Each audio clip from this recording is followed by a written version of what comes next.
नमस्कार, स्वागत है आप सभी का डीडी न्यूज के इस खास बुलेटिन एक्सप्रेस 100 में, जहां हम आपके लिए लेकर आते हैं राजनीति, मनोरंजन, देश दुनिया, खेल और व्यापार जगत की सभी बड़ी खबरों को एक्सप्रेस यानी फटाफट अंदाज में। मैं हूं गौरव श्रीवास्तव, तो देखिए खबरें तेज रफ्तार से। बीते 10 साल में देश ने $1 ट्रिलियन से $3 ट्रिलियन की अर्थव्यवस्था तक का सफर तय किया है। 25 करोड़ लोगों को गरीबी से मुक्ति मिली है। 50 करोड़ जनधन खाते, 4 करोड़ को पक्के घर। यही है सबका साथ, सबका विकास और सबका विश्वास। भाजपा कार्यकर्ताओं से प्रधानमंत्री ने अगले 100 दिन एक मिशन मोड में काम करने का आह्वान किया। प्रधानमंत्री ने देश के हर एक व्यक्ति तक बिना भेदभाव के सरकार के कामों को पहुंचाने और युवाओं को 18वीं लोकसभा चुनाव में बढ़ चढ़कर मतदान के लिए जागरूक करने की अपील की। पीएम मोदी ने विपक्ष के झूठे वायदे से बचने की बात कही। उन्होंने कहा कि प्रत्येक भाजपा कार्यकर्ता का दायित्व कांग्रेस की परिवारवादी अस्थिरता वाली नीतियों से देश को बचाने का होना चाहिए। पीएम ने कहा कि कंफ्यूज कांग्रेस देश के लिए सैद्धांतिक और वैचारिक लड़ाई लड़ नहीं रही है, वो सिर्फ मोदी विरोध तक ही सीमित है। लोकसभा चुनाव से पहले हुए भाजपा की राष्ट्रीय कार्यकारिणी के समापन सत्र में प्रधानमंत्री ने 400 पार का नारा पुरजोर तरीके से दोहराया। भाजपा के राष्ट्रीय अधिवेशन में भाजपा ने पार्टी का थीम सॉन्ग लॉन्च किया। इस थीम सॉन्ग को 14 भाषाओं में गाया गया है। थीम सॉन्ग में हर वर्ग और समाज पर ध्यान केंद्रित करने के लिए साथ ही सरकार की बड़ी उपलब्धियों का भी जिक्र है। भाजपा ने राष्ट्रीय अधिवेशन में पार्टी का थीम सॉन्ग लॉन्च कर भाजपा कार्यकर्ताओं को आगामी चुनाव में जाने के ये संदेश दे दिया है। राष्ट्रीय अधिवेशन के दूसरे और आखिरी दिन 2 प्रस्ताव पेश किए गए। पहला प्रस्ताव राम जन्मभूमि पर रामलला की प्राण प्रतिष्ठा के लिए प्रधानमंत्री का अभिनंदन करते हुए भाजपा राष्ट्रीय अध्यक्ष जगत प्रकाश नड्डा ने प्रस्तुत किया। प्रधानमंत्री नरेंद्र मोदी को धन्यवाद देते हुए भव्य राम मंदिर के प्रस्ताव को सर्वसम्मति से पारित कर दिया गया। राम मंदिर निर्माण पर पारित प्रस्ताव में कहा गया है कि अयोध्या की प्राचीन पवित्र नगरी में श्री राम की जन्मभूमि पर भव्य और दिव्य मंदिर का निर्माण देश के लिए एक ऐतिहासिक और गौरवशाली उपलब्धि है। अधिवेशन में प्रधानमंत्री के नेतृत्व को बधाई दी गई। साथ ही ये भी कहा गया कि भगवान श्री राम, सीता और रामायण भारतीय सभ्यता व संस्कृति के हर पहलू में विद्यमान है। अधिवेशन में अयोध्या में भव्य और दिव्य श्री राम मंदिर के निर्माण के लिए भाजपा कार्यकर्ताओं के उद्घोष मोदी जी को जय श्री राम के बीच प्रधानमंत्री का भव्य स्वागत किया गया। वहीं अधिवेशन में गृह मंत्री अमित शाह ने दूसरा संकल्प पेश किया, भाजपा देश की आशा, विपक्ष की हताशा। अमित शाह ने परिवारवाद की राजनीति पर तंज कसते हुए कांग्रेस और इंडी गठबंधन पर खूब निशाना साधा और कहा कि 10 साल में देश में बहुत बड़ा परिवर्तन हुआ है। राष्ट्रीय अधिवेशन के दूसरे प्रस्ताव में कहा गया है कि इंडी गठबंधन आपसी स्वार्थ, मतभेद और दिशाहीन नेतृत्व के कारण निरंतर बिखर रहा है। विपक्ष की राजनीति केवल प्रधानमंत्री नरेंद्र मोदी फोबिया से ग्रसित है। दूसरे प्रस्ताव में यूपीए के शासनकाल में भ्रष्टाचार के बोलबाले का जिक्र किया गया। नेहरू के समय से कांग्रेस ने धारा 356 का लगातार दुरुपयोग किया। इंडी गठबंधन कलह, कुटिलता और कूटनीति का पर्याय की बात को दूसरे प्रस्ताव में प्रमुखता से रखा गया। प्रधानमंत्री ने लोकसभा चुनाव में जीत का मंत्र देते हुए अनुरोध किया है कि हर लाभार्थी के पास जाएं तो कहना कि प्रधान सेवक मोदी जी ने उनको प्रणाम कहा है। पीएम ने कहा कि अगले 100 दिन नई ऊर्जा, नई उमंग, नए उत्साह, नए विश्वास और नए जोश के साथ काम करने के हैं। प्रधानमंत्री ने मिले इस मंत्र से कार्यकर्ताओं में जोश है, उत्साह है। किसानों का अपनी मांगों को लेकर आंदोलन जारी है। मामले का समाधान निकालने के लिए केंद्र सरकार और किसान संगठनों के बीच चंडीगढ़ में चौथे दौर की वार्ता जारी है। सरकार और किसानों के बीच पहले 3 दौर की बातचीत बेनतीजा रही है और इससे पहले की बातचीत में सरकार की तरफ से वार्ता में केंद्रीय मंत्री अर्जुन मुंडा, पीयूष गोयल और नित्यानंद राय शामिल हुए थे। शंभू बॉर्डर पर किसानों के प्रदर्शन को देखते हुए केंद्रीय गृह मंत्रालय ने पंजाब में इंटरनेट निलंबन को 3 जिलों के 11 पुलिस स्टेशनों से बढ़ाकर 7 जिलों के 20 पुलिस स्टेशनों तक बढ़ा दिया है। दिल्ली हरियाणा के बीच टिकरी बॉर्डर पर कड़ी सुरक्षा व्यवस्था की गई है। बड़ी संख्या में दिल्ली पुलिस के साथ साथ केंद्रीय बलों के जवान टिकरी बॉर्डर पर खड़े हैं। दिल्ली के सिंघू बॉर्डर पर सुरक्षा व्यवस्था कड़ी कर दी गई है। किसी भी अप्रिय घटना से निपटने के लिए प्रशासन मुस्तैद है। किसान आंदोलन के चलते कई जगह बॉर्डर बंद होने से लोगों को काफी परेशानियों का सामना करना पड़ रहा है। पश्चिम बंगाल में बड़ी संख्या में संदेशखाली की महिलाएं पिछले कुछ दिनों से ममता बनर्जी सरकार के खिलाफ विरोध प्रदर्शन कर रही है। कई बार पुलिस से झड़पें भी हो चुकी हैं। संदेशखाली में पुलिस ने मामले की दर्ज की गई एफआईआर में सामूहिक दुष्कर्म की धारा जाने के बाद आरोपी टीएमसी नेता शिबू हाजरा को गिरफ्तार कर अदालत के सामने पेश किया है। शिबू हाजरा के ऊपर यौन उत्पीड़न के साथ धमकाने और जमीन कब्जाने का भी आरोप है। मजिस्ट्रेट के सामने एक पीड़ित महिला ने रेप के मामले में अपना बयान दर्ज कराया। सिलीगुड़ी में महात्मा गांधी की प्रतिमा के सामने भाजपा युवा मोर्चा ने देश खाली की घटना के खिलाफ विरोध प्रदर्शन किया। केंद्रीय मंत्री प्रतिमा भौमिक ने कहा है कि संदेश खाली सिर्फ एक वानगी है, लेकिन ममता बनर्जी ने पश्चिम बंगाल में हजारों संदेश खाली बनाकर रखे हैं। संदेश खाली की मौजूदा स्थिति को आरजेडी नेता मनोज झा ने शर्मसार करने वाली घटना बताया है। केंद्रीय मंत्री मीनाक्षी लेखी ने संदेश खाली की घटना हाल के दिनों की सबसे दुर्भाग्यपूर्ण घटनाओं में से एक करार दिया है। उन्होंने कहा है कि पश्चिम बंगाल में महिलाएं सुरक्षित महसूस नहीं करती हैं।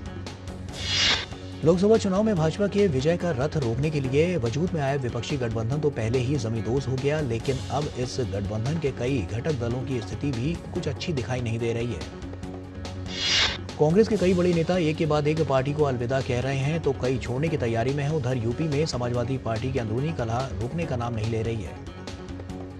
रविवार को समाजवादी पार्टी को फिर जोरदार झटका लगा। स्वामी प्रसाद मौर्य के बाद अब सलीम शेरवानी ने भी महासचिव पद से इस्तीफा दे दिया है।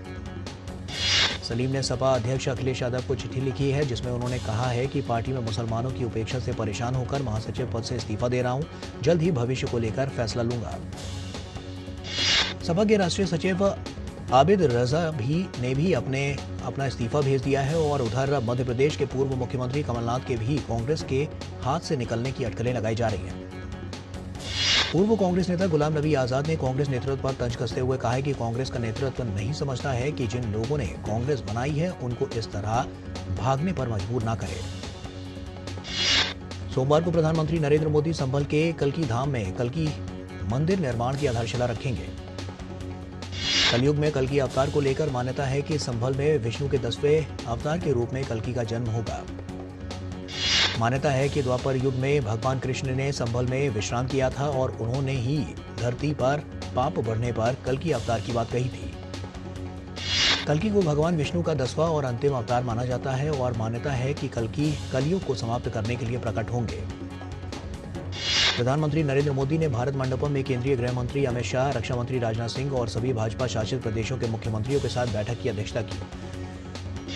म्यूनिख सुरक्षा सम्मेलन में विदेश मंत्री अजय शंकर ने आर्मेनिया के विदेश मंत्री अरारट मिर्जोयान से मुलाकात की। उन्होंने कहा कि हम साझेदारी को और आगे ले जाने के लिए तत्पर हैं। विदेश मंत्री डॉक्टर अजय शंकर ने तस्वीर एक्स पर शेयर कर कहा कि फिलिस्तीनी विदेश मंत्री रियाद अल मलिकी को देखकर अच्छा लगा। गाजा की मौजूदा स्थिति पर विचारों का आदान प्रदान हुआ। विदेश मंत्री डॉक्टर अजय शंकर ने जर्मनी में म्यूनिख सुरक्षा सम्मेलन के दौरान अमेरिकी विदेश मंत्री एंटनी ब्लिंकन और जर्मन विदेश मामलों की मंत्री एनाला बेयरबॉक के साथ मंच साझा किया। डॉक्टर जयशंकर ने रूस से तेल खरीदने के अपने रुख और प्रतिबद्धता की भी पुष्टि की। जयशंकर ने कहा कि इससे दूसरों को कोई समस्या नहीं होनी चाहिए। केंद्रीय मंत्री और भाजपा नेता वी मुरलीधरन ने कहा है कि राहुल गांधी अपने निर्वाचन क्षेत्र में एक पर्यटक हैं। उनको अपने क्षेत्र का ध्यान रखना चाहिए और सुनिश्चित करना चाहिए कि वहां बुनियादी चिकित्सा सुविधाएं हैं। प्रधानमंत्री नरेंद्र मोदी ने आचार्य श्री 108 विद्यासागर जी महाराज के निधन पर शोक व्यक्त किया। पीएम ने एक्स पर लिखा है कि मेरे विचार और प्रार्थनाएं आचार्य श्री 108 विद्यासागर जी महाराज जी के अनगिनत भक्तों के साथ हैं। पीएम ने एक्स पर लिखा है कि पिछले साल के अंत में डोंगरगढ़ छत्तीसगढ़ में चंद्रगिरी जैन मंदिर की अपनी यात्रा को कभी नहीं भूल सकता। उस समय मैंने आचार्य श्री 108 विद्यासागर जी महाराज जी के साथ समय बिताया था और उनका आशीर्वाद भी प्राप्त किया था। छत्तीसगढ़ सरकार ने आचार्य श्री 108 विद्यासागर जी महाराज के निधन पर रविवार को आधे दिन का राजकीय शोक घोषित किया है।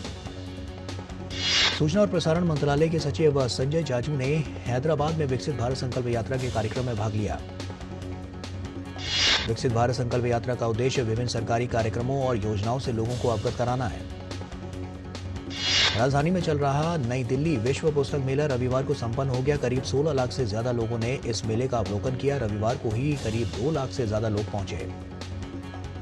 हरियाणा के फरीदाबाद में आयोजित होने वाले सूरजकुंड अंतर्राष्ट्रीय हस्तशिल्प मेले में भारत के 8 उत्तर पूर्वी राज्य सांस्कृतिक भागीदार के तौर पर शामिल हुए।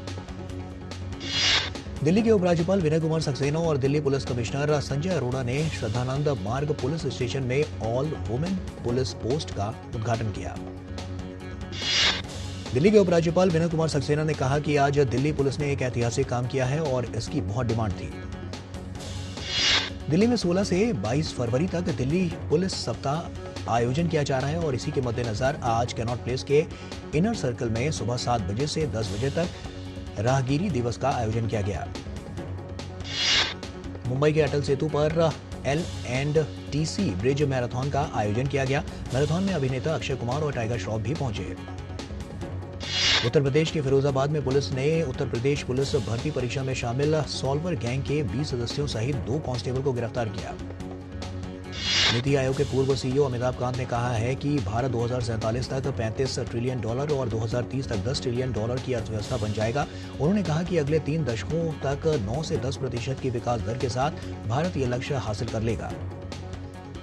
मुंबई टेक वीक के उद्घाटन सत्र को संबोधित करते हुए अमिताभ कांत ने कहा कि युवा उद्यमियों को आर्टिफिशियल इंटेलिजेंस, लॉजिस्टिक्स, स्वास्थ्य और शिक्षा जैसे उभरते क्षेत्र पर ध्यान केंद्रित करना चाहिए। अमेरिका में बॉन्ड पर प्रतिफल बढ़ने और घरेलू तथा वैश्विक मोर्चे पर ब्याज दर को लेकर अनिश्चितता के बीच विदेशी पोर्टफोलियो निवेशकों ने इस महीने अब तक भारतीय शेयर बाजारों से 3,776 करोड़ रुपए निकाले हैं। सुंदरम अल्टरनेटिव्स एसेट्स भारत में अपनी हरित रियल एस्टेट परियोजनाओं के वित्त पोषण के लिए वैश्विक निवेशकों से लगभग 1,000 करोड़ रुपए जुटाने की योजना बना रही है। ओडिशा औद्योगिक बुनियादी ढांचा विकास निगम ने पुरी में प्रस्तावित अंतर्राष्ट्रीय हवाई अड्डे के पहले चरण के विकास, संचालन और रखरखाव के लिए निविदाएं आमंत्रित की हैं। नाइट फ्रैंक और नार्डेको द्वारा जारी रिपोर्ट में कहा गया है कि रियल एस्टेट कंपनियों और वित्तीय संस्थानों को अगले 6 महीनों के दौरान संपत्ति बाजार में तेजी बने रहने की उम्मीद है। जी एंटरटेनमेंट एंटरप्राइजेज ने स्टार इंडिया पर आईसीसी मैचों के टीवी प्रसारण अधिकारों को साझा करने के मामले में उनके बीच हुए समझौते का अनुपालन नहीं करने का आरोप लगाया है। आईसीसी के मैचों के दौरान नियमों के अनुपालन नहीं करने के बाद जी एंटरटेनमेंट ने वॉल्ट डिज्नी के स्वामित्व वाली कंपनी से 68.54 करोड़ रुपए वापस लौटाने की मांग की है। 2022 में जी एंटरटेनमेंट एंटरप्राइजेज ने 2024 से 2027 तक आईसीसी पुरुष और अंडर 19 अंतर्राष्ट्रीय मैचों के टीवी प्रसारण अधिकारों के उप लाइसेंस के लिए स्टार इंडिया के साथ एक गठजोड़ समझौता किया था। टाटा ग्रुप की hospitality firm Indian hotels company limited देश के धार्मिक स्थलों पर होटल चेन्स का विस्तार करेगी। हाल ही में समूह से जुड़े एक अधिकारी ने बातचीत के दौरान इस बात की जानकारी दी। चालू वित्त वर्ष के पहले 10 महीने के दौरान देश की बिजली की खपत सालाना आधार पर 7.5% बढ़कर 1,354 बिलियन यूनिट दर्ज की गई। विशेषज्ञों के अनुसार ये देश भर में आर्थिक तेजी के संकेत है। इजरायली सैन्य हमले की स्थिति में फिलिस्तीनियों को समायोजित करने के लिए मिस्र सरकार रफाह सीमा के पास एक बड़ी सीमेंट बाड़ का निर्माण कर रही है। पोलैंड और यूक्रेन की सरकार ने पिछले कुछ दिनों से जारी अनाज विवाद को तत्काल समाप्त करने का आह्वान किया। सरकार ने ये कदम सीमा पर किसानों के व्यापक विरोध के बाद लिया है। कुछ दिन से पोलैंड के किसान यूक्रेन से सस्ते अनाज आयात की अनुमति सहित यूरोपीय संघ की कृषि नीतियों के खिलाफ लगातार प्रदर्शन कर रहे हैं। हाल ही में किसानों ने पोलैंड और यूक्रेन के बीच सीमा पर अनाज से भरे ट्रकों को रोककर यूक्रेनी अनाज को पानी में बहा दिया था। युद्ध से ग्रस्त सूडान में शांति के लिए पोप फ्रांसिस ने प्रार्थना की है। प्रार्थना के बाद पोप ने सूडान में शांति का आह्वान किया। पोप का बयान उस वक्त आया है जब सूडानी सेना ने 10 महीने के युद्ध में अपनी पहली बड़ी बढ़त का दावा किया है। फिनलैंड के नवनिर्वाचित राष्ट्रपति अलेक्जेंडर स्टब ने अगले नाटो महासचिव बनने के लिए डच प्रीमियर मार्क रूटे का समर्थन का ऐलान किया है। धर्मशाला में स्थित तिब्बती centre for human rights and democracy ने चीन पर अपने निर्वासित प्रवासियों की जासूसी करने का आरोप लगाया है। तिब्बती मानवाधिकार संगठन द्वारा जारी एक बयान में कहा गया है कि चीनी अधिकारियों ने व्यक्तिगत डेटा इकट्ठा करने और वितरित करने के प्रयास में कई मौकों पर कंप्यूटर और ईमेल को हैक किया। भारत और इंग्लैंड के बीच राजकोट में खेले गए तीसरे टेस्ट को भारत ने 434 रनों से अपने नाम किया। ये रनों के अंतर के हिसाब से भारत की सबसे बड़ी जीत है। मैच के चौथे दिन 557 रन के लक्ष्य का पीछा करते हुए इंग्लैंड की टीम अब 122 रन पर ही ढेर हो गई। दूसरी पारी में भारत की तरफ से रविंद्र जडेजा ने 5 विकेट लिए। रविंद्र जडेजा को ऑलराउंड प्रदर्शन के लिए प्लेयर ऑफ द मैच चुना गया। रविंद्र जडेजा ने अपनी पहली पारी में शतक लगाया था और मैच में कुल 7 विकेट लिए। भारत की तरफ से यशस्वी जायसवाल ने दोहरा शतक लगाया। भारत के लिए टेस्ट की एक पारी में सबसे ज्यादा छक्के लगाने का नया रिकॉर्ड भी बनाया। भारत की महिला बैडमिंटन टीम ने रचा इतिहास, पहली बार जीता बैडमिंटन एशिया टीम चैंपियनशिप का खिताब। फाइनल में थाईलैंड को 3-2 से दी शिकस्त। भारतीय महिला टेबल टेनिस टीम ने world table tennis team championship में अपनी पहली जीत दर्ज की। आज खेले गए मैच में भारतीय टीम ने हंगरी को 3-2 से हराया। भारतीय पुरुष टेबल टेनिस टीम को world table tennis team championship में दूसरे मैच में हार मिली। पहले मैच में चिली को हराने वाली भारतीय पुरुष टीम को दूसरे मैच में पोलैंड ने 3-1 से हराया। दुनिया की नंबर 1 टेनिस खिलाड़ी इगा श्वांतेक ने लगातार तीसरे साल कतर ओपन का खिताब जीत लिया है। फाइनल में श्वांतेक ने एलेना रायबाकिना को सीधे सेट्स में शिकस्त दी। दुनिया के नंबर 2 टेनिस खिलाड़ी कार्लोस अल्कराज को अर्जेंटीना ओपन खिताब की रक्षा करने का सपना टूट गया। प्रतियोगिता के सेमीफाइनल में अल्कराज को निकोलस जेरी ने हरा दिया। स्वीडन की सारा ने कतर में आयोजित फीना स्विमिंग विश्व चैंपियनशिप में 50 मीटर बटरफ्लाई में खिताब जीता। ये सारा का रिकॉर्ड छठा खिताब है। स्पेनिश फुटबॉल लीग में रियल मैड्रिड और रायो वैलकानो के बीच खेला गया मैच ड्रॉ रहा। रियल जैसी मजबूत टीम के खिलाफ मिला ये ड्रॉ भी वैलकानो के लिए जीत से कम नहीं है। इंग्लिश प्रीमियर लीग में खेले गए मैच में ब्राइटन ने शेफील्ड यूनाइटेड को हरा दिया। ब्राइटन ने यह मैच 5-0 से अपने नाम किया। सिद्धार्थ मल्होत्रा की आगामी फिल्म योद्धा का नया पोस्टर जारी हो गया है। निर्माताओं द्वारा जारी किए गए इस पोस्टर में सिद्धार्थ एक्शन मोड में नजर आ रहे हैं। निर्माता निर्देशक साजिद नाडियाडवाला ने हाल ही में थाईलैंड के प्रधानमंत्री से मुलाकात की। मुलाकात के दौरान दोनों के बीच थाईलैंड में फिल्म निर्माण और शूटिंग में सहयोग को लेकर बातचीत हुई। दक्षिण भारतीय सिनेमा में शानदार अभिनय करने के बाद अभिनेत्री निधि अग्रवाल एक बार फिर हिंदी सिनेमा में वापसी करने जा रही हैं। निधि अकीडो ए रिवेंज ड्रामा से निधि अपना OTT डेब्यू भी करने जा रही हैं। अभिनेता हैरिसन फोर्ड द्वारा लंदन के एक अपार्टमेंट में छोड़ा गया स्टार वॉर्स स्क्रिप्ट का मूल ड्राफ्ट को ब्रिटेन में आयोजित एक नीलामी में बेच दिया गया। स्टार रेसलर जॉन सीना ने हाल ही में शाहरुख खान की फिल्म की लोकप्रिय गाने भोली सी सूरत को गाते हुए एक वीडियो साझा किया। जॉन सीना का गाया हुआ ये गीत सोशल मीडिया पर जमकर वायरल हो रहा है। अक्षय कुमार और टाइगर श्रॉफ स्टारर फिल्म बड़ी मियां छोटे मियां के टाइटल सॉन्ग्स का टीजर जारी कर दिया गया है। महज 16 सेकंड के टीजर में दोनों अभिनेता शानदार डांस स्टेप करते हुए नजर आ रहे हैं। हिंदी सिनेमा के हरफन मौला अभिनेता वरुण धवन पिता बनने वाले हैं। हाल ही में वरुण ने एक सोशल मीडिया पोस्ट साझा कर अपने फैंस को इस बात की जानकारी दी। और इसी के साथ एक्सप्रेस न्यूज में फिलहाल अभी के लिए इतना ही। हमें दीजिए इजाजत। नमस्कार।